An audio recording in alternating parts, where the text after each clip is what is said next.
Ikaze nanone hano kuri One Vision Rwanda TV kugira ngo tuganire. Ndi Jean de Dieu ntakiri Imana mfatanya na Semugeshe bayingana nk'ibisanzwe. Ni duo cyangwa se n'ububiri butari butagatifu. Nyabubiri baho. Ni nyabubiri baho da. Kera abantu twabyitaga kwerekana mu mashuri mu Rwanda. Nkiga muri primary cyangwa se nabize mbere yanjye ubanza nyuma byaragiye sinzi n'ubwo bigihari kwerekana. Kenshi ugasanga abana nukubafasha kugira kwikorera ibintu byabo n'amaboko kwikorera ibintu akenshi bya ukaboha ikiziriko ukabaza wenda umwuko urabuzi wakora cyangwa se waboha igitebo cyangwa whatever wakora ariko n'intoki zawe. Akenshi rero bakundaga kuboha ibiziriko. Habagaho ikiziriko rero cy'inyabutatu, inyamunani ndetse n'inyabubiri. Ako kaziriko rero k'inyabubiri ubanza arako kuzirika urukwavu. Kubera ko ikihene wenda nk'inyabutatu, inyamunani kameze neza, igora cyane inyamunani biragusaba kubuzi so rero ubwo twebwe n'inyabubiri nyine. N'inyabubiri musiko dufatanya hangaha.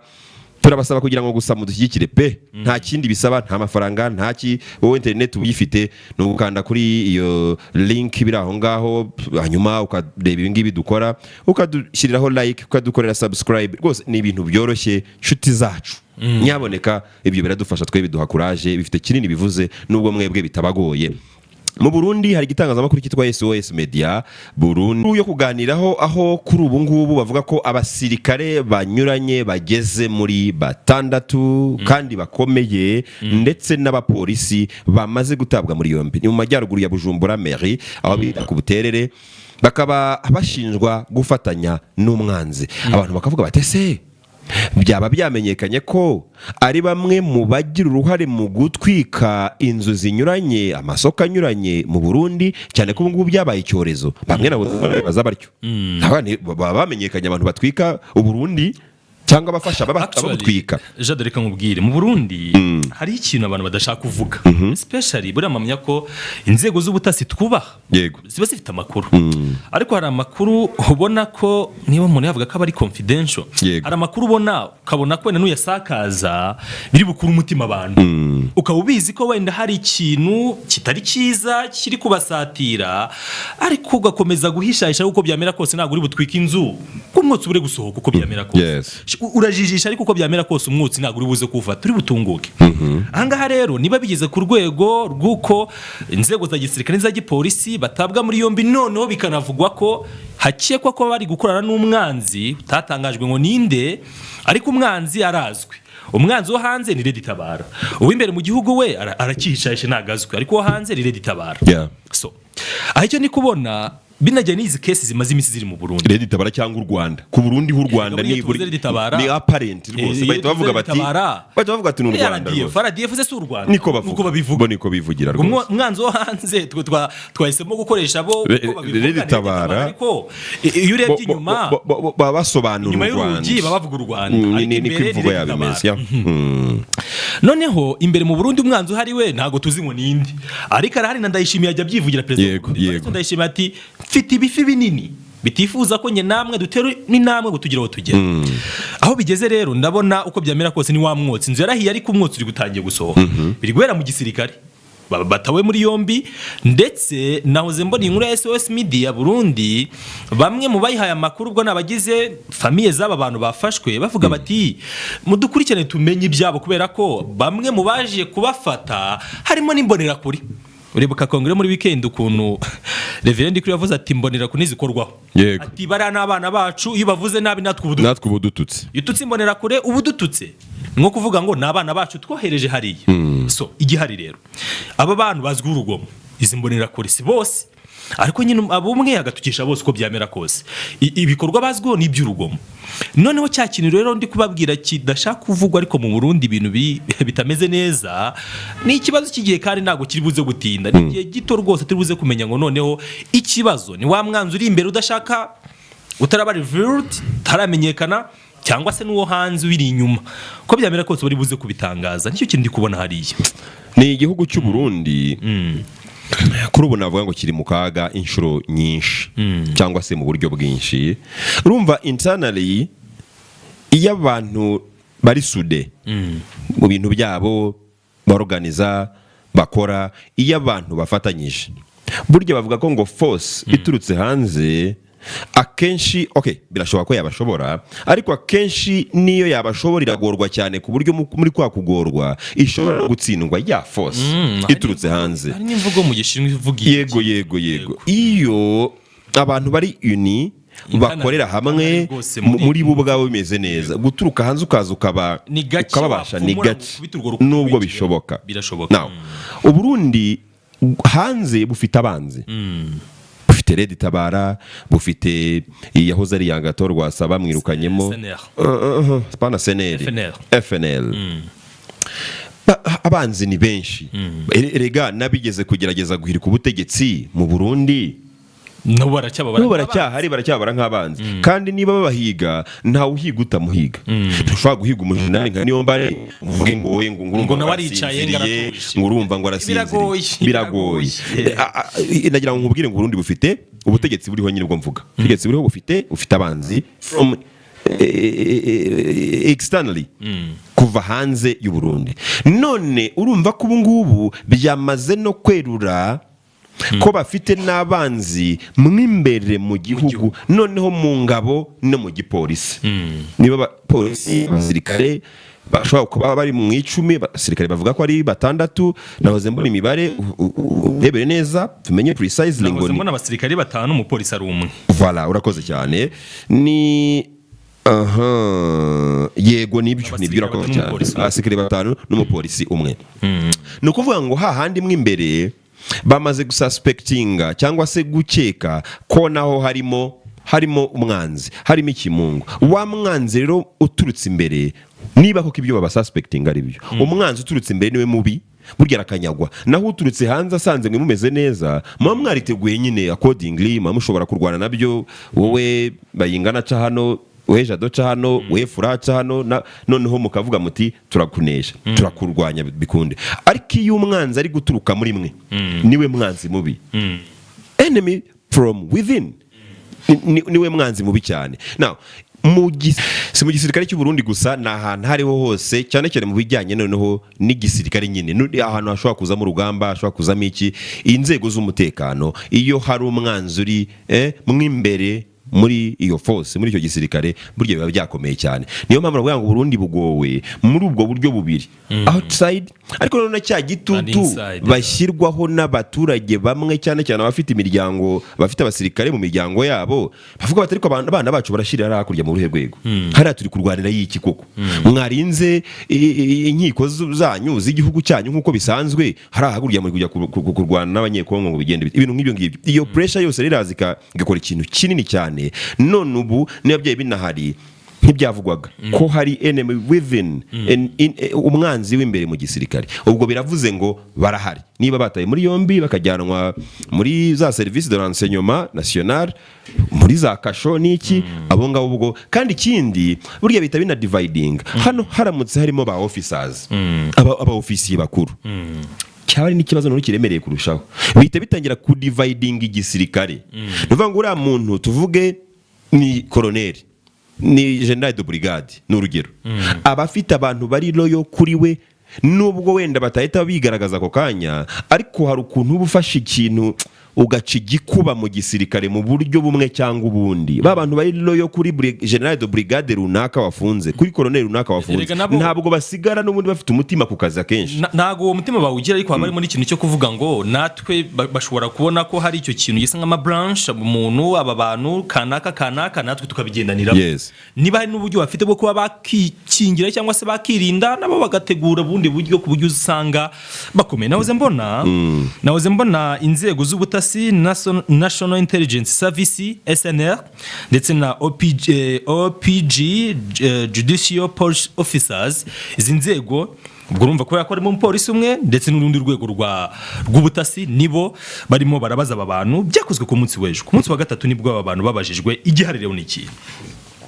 Ikigaragara nuko igihe kigeze ngo abarundi babwizwa ukuri.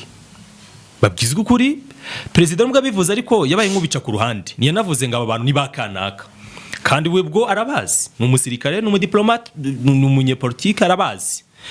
Igihe kirageze ngo abantu banatungirwa agatoki ngo ikibazo kirahangaha, ibintu biriko gukomeza kubitura kubera ko ibi ubutegetsi mu bigaragara iyi kesi tumaze iminsi turipotinga buri munsi z'inkongi n'iki, abaturage biri kubangisha ubutegetsi, n'uvuga ngo ubutegetsi n'abaturage uwo mubano uhagaze neza. Beta rero ko batobora bakavuga batari ko dore ibi nibi hataje ariko ikintu cyo kubikoresha nk'intwaro ya politike bikaba ari ukuri, dore abanaba nibo bari nyuma y'ibi ngibi. Kubera ko twagiye tureba inguni zose ubutegetsi bushobora kubyikorera ya false flag, cyangwa se bukaba koko nabwo butazi ngo nigi kiri kubakubita, bakabona ibintu biri kuba gusa nayo makuru y'ubutasi turi kuvuga batarayegeranye ngo bamenye ngo bataramenya ibihari. Hanyuma Lawrence Kanyuka yatangaje ko coalition ya FARDC bakomeje kurasa mu basivile mu bice bitandukanye. N'ubutumwa bwagiye hagaragaza yene na 15 uyu munsi tariki 27 mu kwezi kwa munani mwaka 2026, akavuga ko saa 12 z'igitondo iyo coalition yarashe mu buryo bukomeye muri Nzibira ndetse na Kishandu na Curwe ni muri territoire ya Barunga hepfo muri Kivu y'Amajyepfo, ndetse saa 12 n'ubundi muri ayo masaha ibitero byakomeje kwiyongera mu bice bya Katoyi, muri village ya Katoyi ndetse n'ibice bikikije muri territoire ya Masisi, bikaba byatumye umutekano rwose uhungabana hariya. Nyuma y'isaha n'igice gusa saa 12 ubwo nibyo bitero byatangiye aho hantu habiri mu Egaloma saa 12 mu bice mvuze, ariko saa 1:30 n'ubundi kuri uwo munsi cyangwa se kuri munsi 27 ingabo za Repubulika ya Demokarasi ya Kongo zatangiye ibitero bafashijwe n'indege z'inziyahuzi zitagira abapilote cyangwa se drone kamikaze n'intwaro ziremereye cyane muri Point Zero, muri Nyaruhinga ndetse na Mukoko mu gice cya Minembwe, ndetse ubwo twari turi muri kiganiro turi kuri codinga ibitero ngo byari bikomeje. Point Zero kandi Poezelo cyangwa se Minembwe n'ahantu bamaze iminsi bavuga ko kugira ngo bayirinde biri kubasaba ko bayisohokamo, kwisohokamo atari kwisiga, ahubwo no kuvuga ngo tujye gufata ibyo bice ibitero bihagurukiramo. Iyi Minembwe rero twakomeje kujya dusobanura impamvu ari agace kari critical muri kiriya gice, n'impamvu buri ruhande rugakeneye. Iyi M23 biragakeneye kugira ngo komeze nyine yenshuwaringa umutekano w'abaturage banahamya ko bakorerwa genocide abanyamurenge bari hariye. Hanyuma Kinshasa nayo muri ya gahunda yo kwisubiza ibice byose bambuwe. Minembwe na agace keza ko kumenya ngo izi zone zose zisa nkaho zigaragiye izo za Uvira n'ahandi turahafite, tukine kuba dufite natwe aka gace. Ako gace rero maze n'iminsi havugwa za deployment twaje tubivuga Burundi bavuga ko buri kwestara amaheadquarter hariya, ndetse nibuka na ya nama muri ya hotel ya Mwalu ara muri Fizi centre mbere yuko rwose nabo bitero biza bikabakubita, nabonye kugeza ubu ntacyo AFC irabivugaho. Ibyo byose byateguraga n'ubundi urugamba rwa hariya. Uko byemera kose Minembwe irakenewe, Minembwe barayikeneye coalition, ariko na AFC nayo irayikeneye kugira ngo ikomeze yirinde narinde abaturage bayo. Ibi bitero hano Point Zero ahazanya Ruhinga n'iza Mukoko n'ubundi biri buze gukomeza uko byamera kose kugeza igihe impande zombi zihanganye zizahitamo kureka fight and talk bagakora talk only. Kubera ko nubwo tuvuga ibi, iyi Minembwe turi kuvuga kwa kabiri w'iki cyumweru turimo n'ubundi twirwana hwere yakiriye IGVM bari bakiriye iriya committee hano mu Minembwe, abantu bavuga bati baje gusuzuma ngo banarebe ubundi bimeze biti, agahenge kuhezwa gake bigenda biti nyuma y'amasaha 48 iby'agahenye no gusuzuma nibyitabeho. Nejo rega hari hagabwa ibitero Barongi barahasubiriye. Uko byamera kose imbaraga zose zishyirwamo diplomatically nacyo ziri buze gutanga mu gihe buri wese yumva ko ibyo arimo ari ukuri. Kinshasa gufata Minembwe turi mukuri kubera ko turimo turayikiza abanzi, turi kubohora abaturage bacu bashaka gufatwa bugwate. AFC gufata Minembwe biri mukuri no mu cingano zacu kubera ko turahagarika iyo genocide abanyamurenge bavuga ko bari gukorerwa, ariko tunakomeze natwe twagura ibice turibera, komeze turibera abaturage bawe. Buri wese arumva afite impamvu ituma ahangana. Anayo mpamvu ibiganiro ubona nta ngufu nta n'ibisubizo bishobora gutanga. Ibi birajyana n'ibyo Colonel Rugabo mu minsi yashize yatangaje. Buriya ni hagira ibitangazwa natwe kubera yuko tuba tubikurikiranira hafi cyane kuko nibyo tudiringa nabyo, atari uko namwe mudukurikira wenda mudakurikira amakuru, ariko twebwe nibyo tudiringa nabyo. Colonel Rugabo mu minsi yashize uyu n'umuvugizi wa MRDP twirwaneho yavuze ko hari gutegurwa ibitero muri Poezero. Ni ku itariki 21 mu kwezi kwa munani, ubwo si iminsi iri gukaba icyumweru. Colonel Rugabo yari yavuze ngo ku itariki 21 mu kwezi kwa munani, ko yanditse kuri X ngo ingabo za Repubulika ya Demokarasi ya Kongo, iz'u Burundi FDLR ndetse na Wazalendo ni mu gifaransa, ils ont essayé d'attaquer non position à Rugeze et Poezero. Les ennemis de la paix ont infligé une grande perte. Ils sont à des bandages vers Murima et Nagatete. Vive MRDP M23. Nous vaincrons cette guerre avec fierté. Si ku itariki 21 bari bagerageje gutera ibirindiro byabo muri Rugeze ndetse na Poezero. Poezero ni agace k'ingenzi cyane ahahurira imihanda ijya mu bindi bice bitandukanye muri Repubulika ya Demokarasi ya Kongo, cyane cyane aho muri Kivu y'Amajyepfo. Ni Poezero yirukanywemo abanzi nta nubwo ari kera rwose, hashobora kuba hashize nk'ukwezi n'igice cyangwa amezi abiri. Hariya MRDP twirwaneho, ndetse uribuka ko nani afande Maheshe bagiye muri Poezero, niba nibuka neza na Lawrence Kanyuka umuvugizi wa AFC M23 yagiye muri Poezero, barabigaragaza ko bariyo bamaze kuhafata. Ariko ikiriho nuko AFC M23 ikeneye kubyitaho cyane, nubwo ntabwo tubigisha ariko ikeneye kwita cyane ku bice iba yafashe. Turavuga ibice bya za Karehe twahoze tuvuga n'ubu ngubu, kandi imirwano itari yarangirayo, kandi na gace kari karigeze kuba kari liberated. Izo za Kavumu n'ahandi, no kuvuga AFC M23 ifite akazi gakomeye ko kuribera abaturage. Yego iranabikora, ariko ifite n'akazi gakomeye kaba kayitegereje ko gusustaininga, kuhaguma, kubasha gukomeza kurinda abaturage. Ko Poezero niba nibuka neza ushobora no kubireba nawe, ntabwo hashize rwose amezi abiri ntayo iyi Poezero ibaye tombe nk'uko akunda kubivuga MRDP twirwaneho ndetse na AFC M23 bayishyize mu maboko yabo. Kuri ubu ngubu hakaba hari ibitero kugeza ubwo AFC M23 ivuga ngo baduteye n'ibitero biracyakomeye. No gufata uwo mwanya wo kuzajya bakora ku buryo barinda abaturage cyane. Igihari ubu butumwa byanze bikunze ko bari muri biriya bice barabizi ko isa kwindi bagabwaho ibitero. Ibyo MRDP twirwaneho na M23 byo ni ibintu bazi, biri obvious. Kinshasa nayo kubikomeje gushyiramo imbaraga mu rwego rwa gisirikare no muri diplomasi, lobbying and something, nabo nuko bazi ko ku ruhande rumwe hari ukuri turimo kubera ko ibi bice twe tubara ko twagabwiye bitewe n'abanyamahanga. Tugeze muri Kivu y'Amajyepfo hazamo ko koroshya, kuko urabona abanyamurengera cyari deba nini ejo bundi Martin Fayulu yabaye nk'uko ribara urabyibuka. Kinshasa baragenda barisobanatiriga no muri guverinoma singuyu se Gisaro ati n'abaturage bacu turabafite dore no mu mirimo muri za ministeri n'abaministre mu gisirikare ntibarimo bamasunzu mu gisirikare barahari, tunabaha inshingo n'ibindi. Ahangaha iyo bigeze hano baravuga bati ariko natwe turi kuri bera, turi gufasha nubwo bavuga ko ari kuri bera.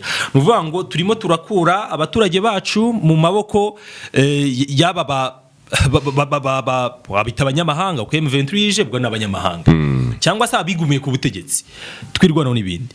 Buri wese hano aragisa nk'ugerageza kwerekana ko afite impamvu.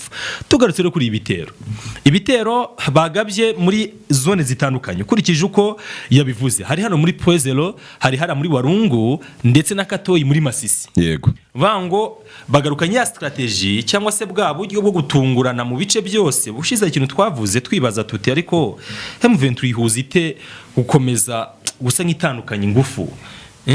Bukanya muri hano, ejo muri hariya nibyo mufite icyo gisirikare, ariko se bihuzwa bite? Urabona ahangaha niba umuntu at the same time akugabye ibitero mu bice bitatu bitandukanye, bivuze ko byanze bikunze simara ko hose simamya ko hose ufite ingufu zingana muri Katoyi Warungu wenda na Pwezero byo muri Kivu y'Amajyepfo na karere k'intambara reka tubare ko wenda force ingabo nyinshi zaba ziri hariya ariko byamera ko nko muri Warungu na za Masisi noneho nko muri Granol mubarako nubwo nayo imaze iminsi muri iyi minsi hari intambara ariko ni ibice mubarako mwamaze kuri Bera ibice mubarako mwamaze kuri Bera icyo mugenda mukora no gusukura gusa aha simamya ko hano biri buze kora muri Granol ariko nko muri Kivu y'Amajyepfo kora ko barabizi barabiteguye minsi 5 ishize 6 nubundi Colonel Rugabo Fidel yari yabikomojeho ibitero byari byagabwe hariya ibyo kwirwa no hariya bazi ko bari buze kubigenza ariko muri bira bice bindi byo have a doubt so nibyo ngibyo rero ariko nkaba nakubwira ko bo nka AFSM 23 binyuze muri Lawrence Kanyuka umuvugizi wabo itangazo nasomye gatoya banarisoza bavuga ngo bijyanye n'ibi bitero twebwe ingabo zacu za AFSM 23 zakoze ibikorwa bya gisirikare ibikorwa bise ngo biri defensive ibikorwa bya gisirikare byo kwirinda kugira ngo barinde abaturage ba civil ibikorwa bya gisirikare byo kwirinda rero burya nta kindi bari imbunda bari amasasu bari ibindi bikomeye cyane so dusoreje kino kiganiro ndabashimiye cyane mwese mwadukurikiye komeze kubana natwe